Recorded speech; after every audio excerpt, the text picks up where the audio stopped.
Book 5, Salem, Safety Assured, Leaving East of Medicetti, Chapter 24. Just leave me alone for a while. Mari checked her plants early the next morning, looking for the signs of new green, and yes, there it was. Less than 2 weeks since they planted the seeds, tiny green shoots were flicking up small clumps of dirt as they greeted their first sunshine. Mari, on her knees to inspect the spurts of life, grinned that she was now a gardener and that she was happy about it. Until a shadow moved over her. Thinking it was a cloud she needed to shoo away, she looked up. Shem stood there, as hulking and heavy as his demeanor. I don't have much time, Mari. I'm due at Guide Gleese's. I'm letting you know what I'm telling everyone else. Before I left her in Norden, I asked her, and she said no. Oh, Shem! Mari reached for his hand, but he shoved it into his trousers pocket. I don't need sympathy. I just need some time to myself. His tone was uncharacteristically cold. Can you do that? Just leave me alone for a while? Mari pouted but said, Well, sure, Shem. He nodded once. Thanks. And thanks for all you try to do for me. I'll come by sometime later. And he strode off. Disappointed, Mari got up and went into the house. Well, what were they expecting? That he comes home and finds the woman in 1 week? Not even Salem is that perfect. She looked at the breakfast dishes waiting in the sink. Maybe Calla's just not ready, she told them. If she said she needed more time, certainly anyone could understand that. I should write her a letter, ask her what she thinks about him. About who? Peto asked as he came into the kitchen. Shem. He asked Calla to marry him and she turned him down. What an awful woman! No, Peto, she's perfectly lovely. I think Shem may have just scared her. It was very quick to propose marriage. She might not have been ready. She's 30, he reminded her. She's probably been ready for half her life. He's one of the best men Salem's produced and she turned him down? What more could she possibly want? Women are so unpredictable. Don't look at me like that, Mother. You know I'm right. Poor Shem. I think the two of us should build a house together and spend every night eating steak and complaining about women. Mari scoffed. Oh, and what woman do you have to complain about? Who's broken your heart? No one yet, and it's going to stay that way. Shem's nephews and I watched him mooning after her when they were at Mr. Zenas's place. It was pitiful. Puppy eyes, giggling. They were nauseating. But you kept watching to see who would get sick first? Yeah, something like that. But then they started throwing rocks at us. I guess they didn't like us following them.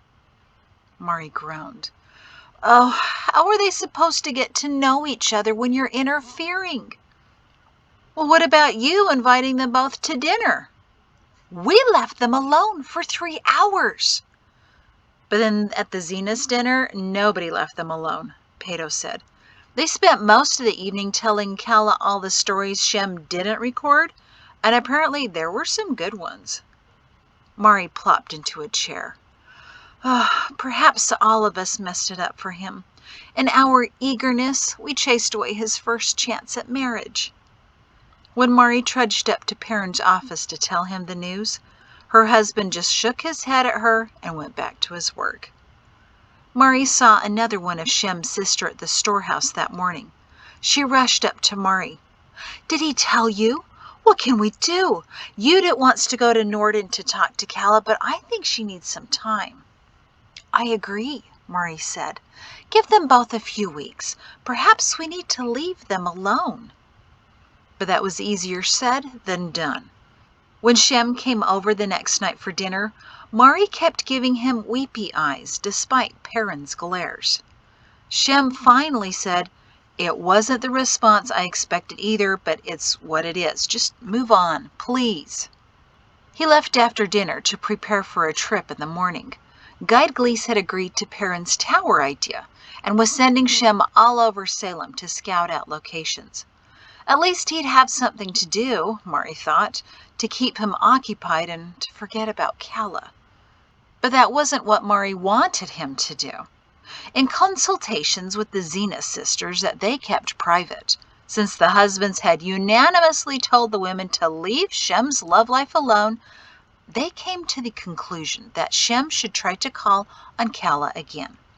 Nan's husband Henri would be traveling past Norden for trade in the dissenter colonies in a few weeks, and Nan would go to pay a visit to Calla along the way. Judith volunteered to accompany them, but Nan feared Judith would tie Calla up and drag her back to Salem. Somehow, Perrin heard about it. A few days later, he cornered Mari in the kitchen and glowered at her. Henri is not going to take Nan with him, just so you know. Whatever are you talking about? She said sweetly. Since she never talked that sweetly, she knew Perrin was on to her.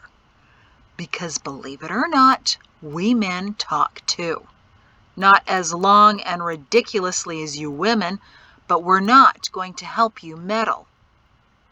But the Shem situation is getting worse. The Shem situation? You've named this? Mari fidgeted. Well, it just kind of happened. What about your dinner plans? That big gathering you and Jatesy are planning for all the Zenuses? Focus on that. Mari's chin jutted out to a full-fledged pout. We are, but I can focus on a few things at the same time, you know. And since that baby of Jatesy's refuses to budge, Perrin said, his face softening, I don't know how much larger she can get. She's quite... He gestured in a manner that Mari hoped her daughter would never see. At least Peto realized that bouncing pebbles off her belly isn't a good idea anymore.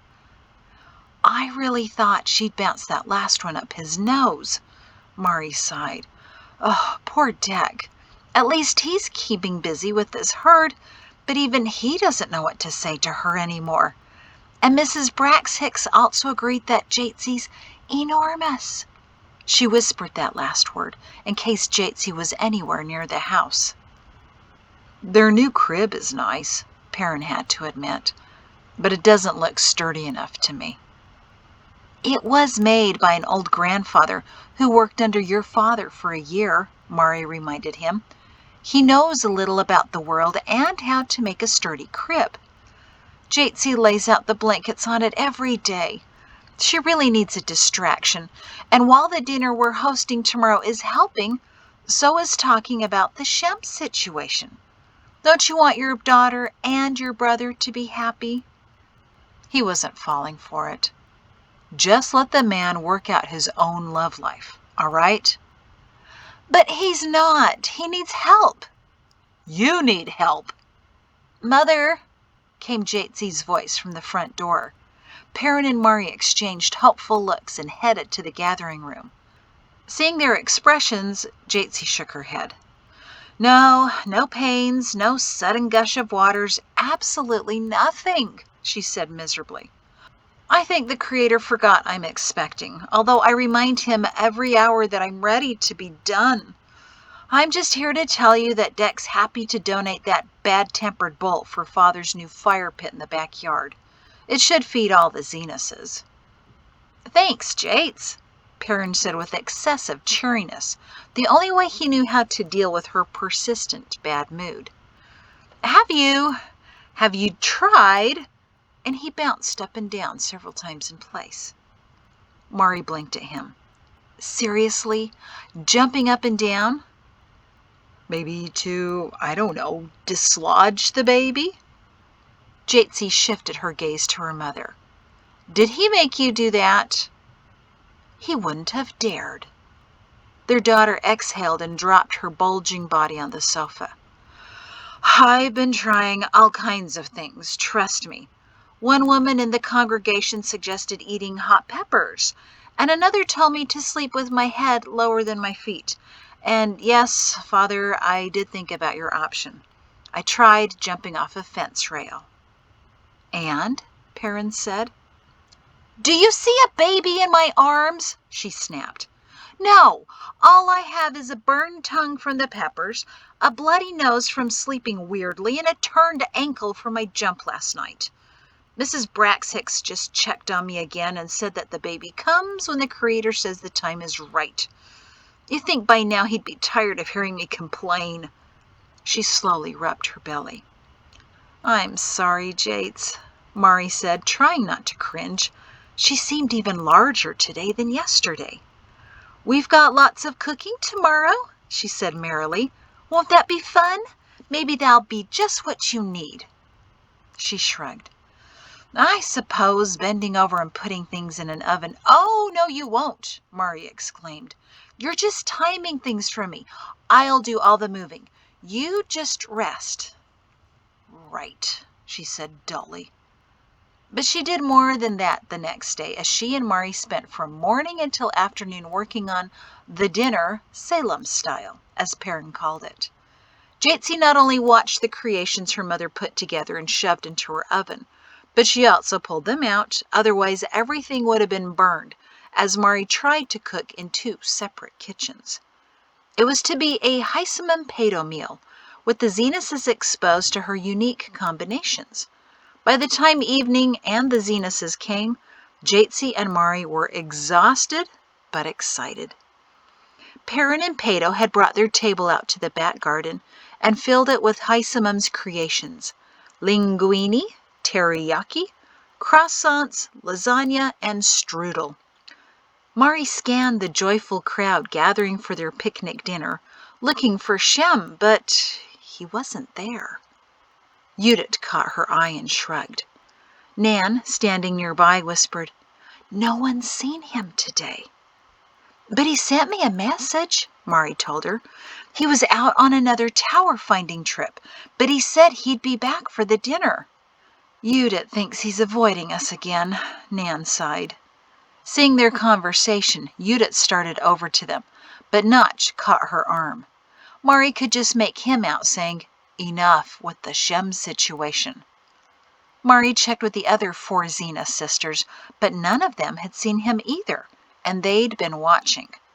Her further investigations would have to wait, because Perrin stood on the back porch and held up his arms to get everyone's attention. Thank you so much for coming this evening. It's hard to believe that it's been 4 weeks since we arrived in Salem. So much has happened, and I feel as if we've been here our whole lives. A great deal of that is because of all of you. On our first evening here, you welcomed us as family, even though none of us knew we were actually distantly related. You built us a house, showed us around Salem, came to our baptisms, and couldn't have made us feel more welcome. So we wanted to thank you by bringing you a bit of the world. Now, while that would normally sound alarming, it's all in the form of food, using recipes of Hisam and Peto that Mari and Jatesy brought with them. So thank you all for making us feel so at home, and I promise that no one will spoil the evening by mentioning anything about a certain situation, correct? He glared directly at Mari, and the Zenas husbands followed suit, nudging their wives. All of the children and grandchildren laughed.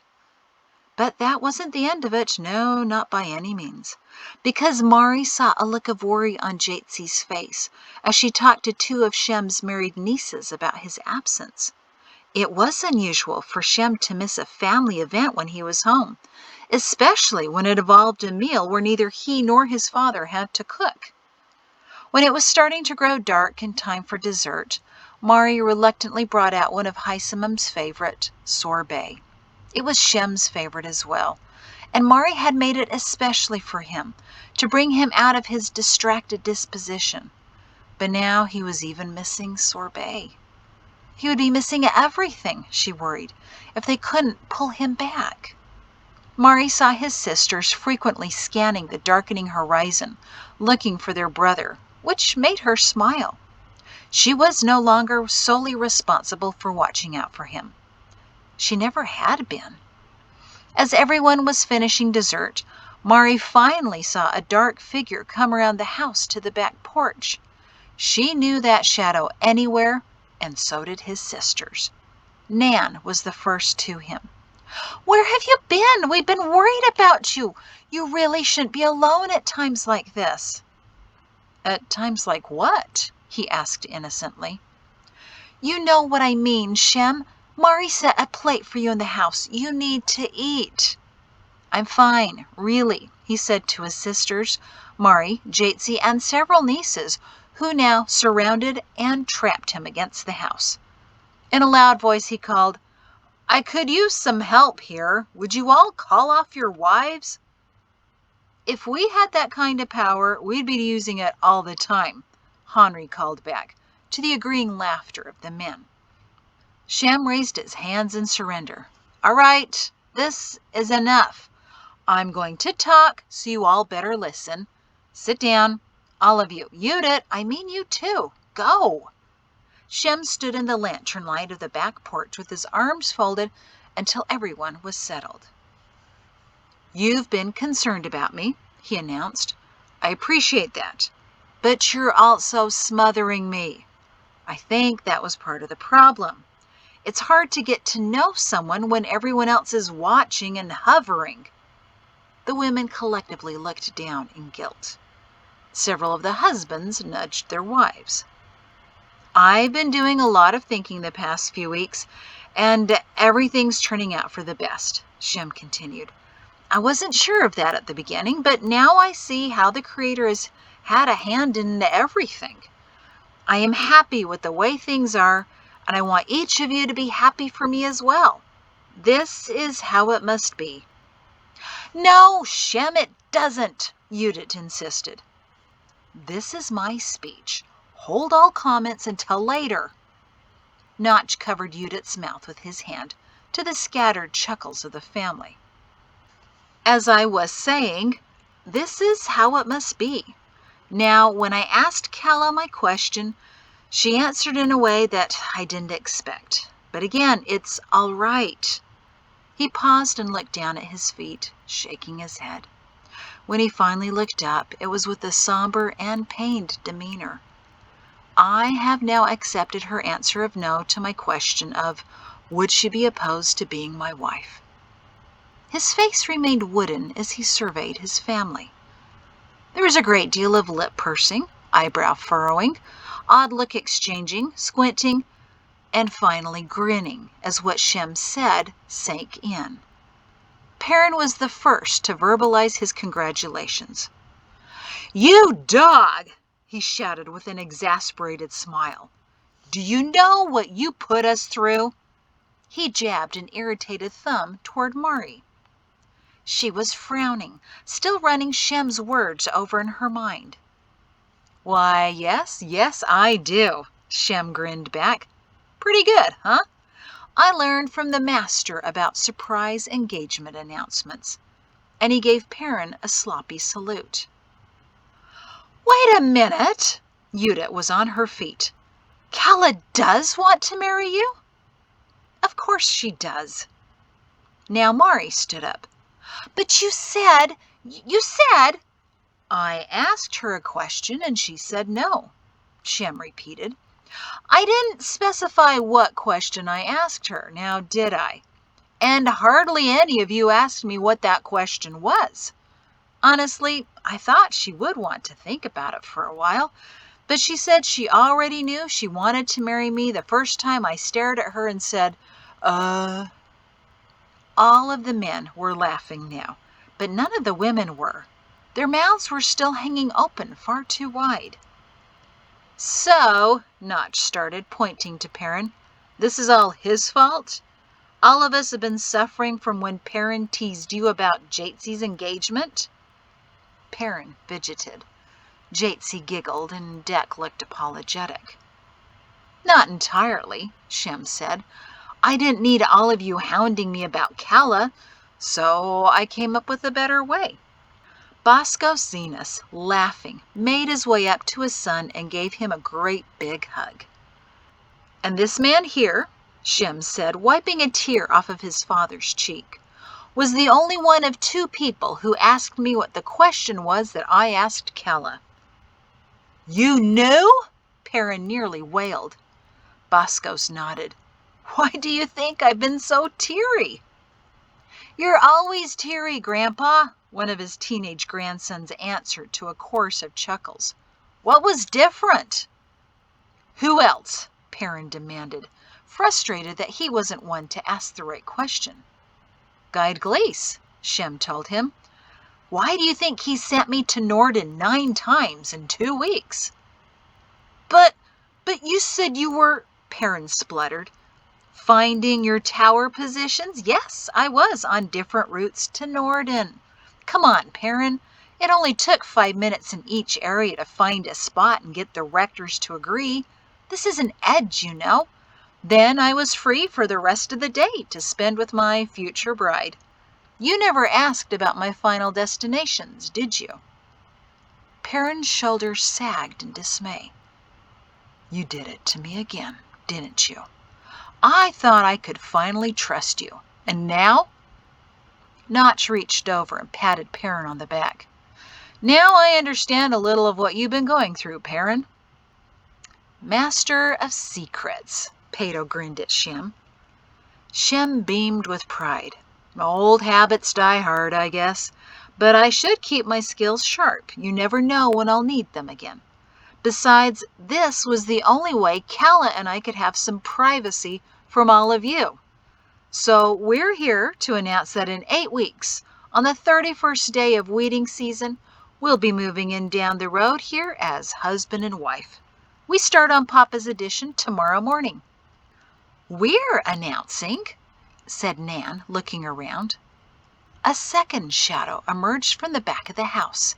Everyone turned to watch as Calla joined Shem in the lantern light.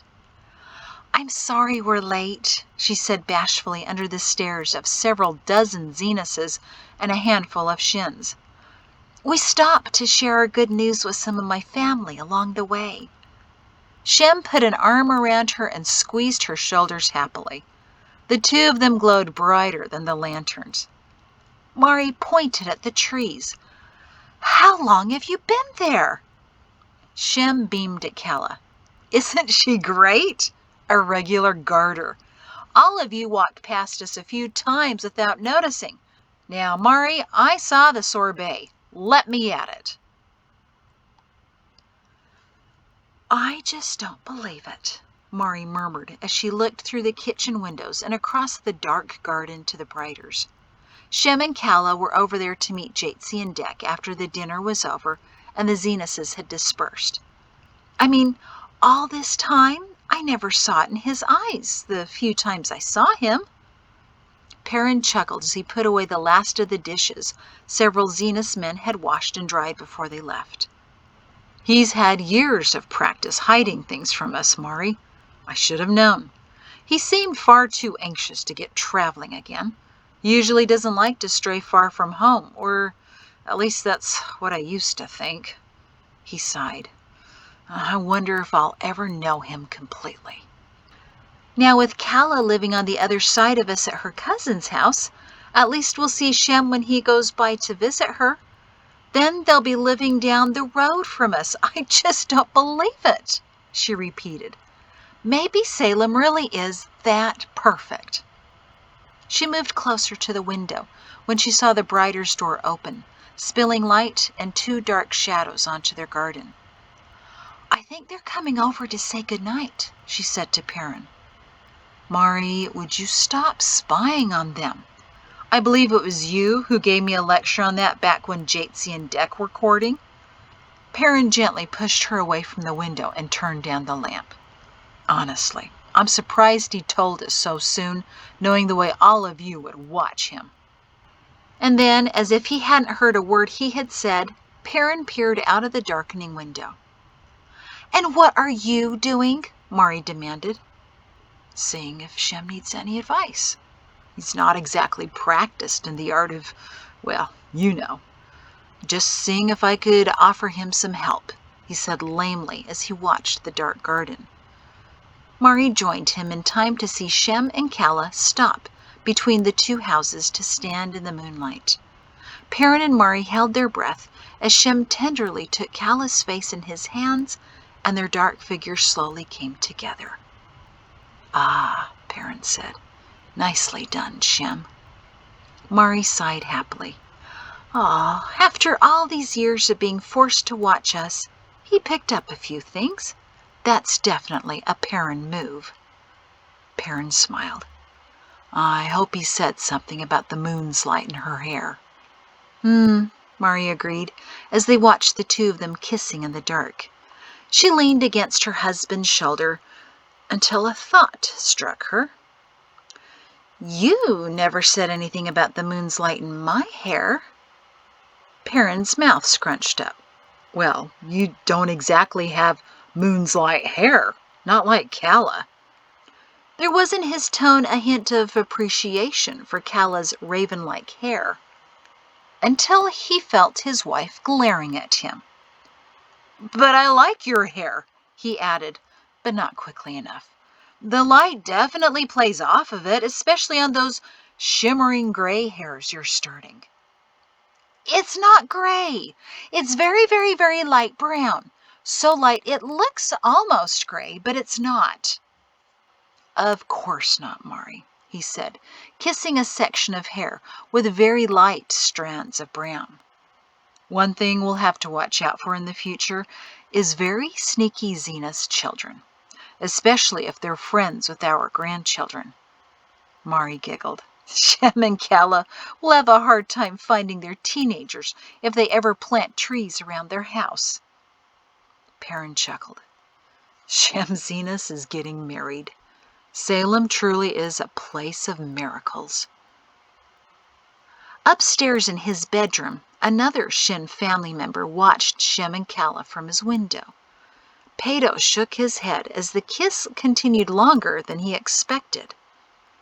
All right, Shem, enough already. You're an assistant to the guide, after all, he muttered. I realize you're making up for lost time, but do you have to do it in our garden? There's a perfectly good barn just a few paces away from you.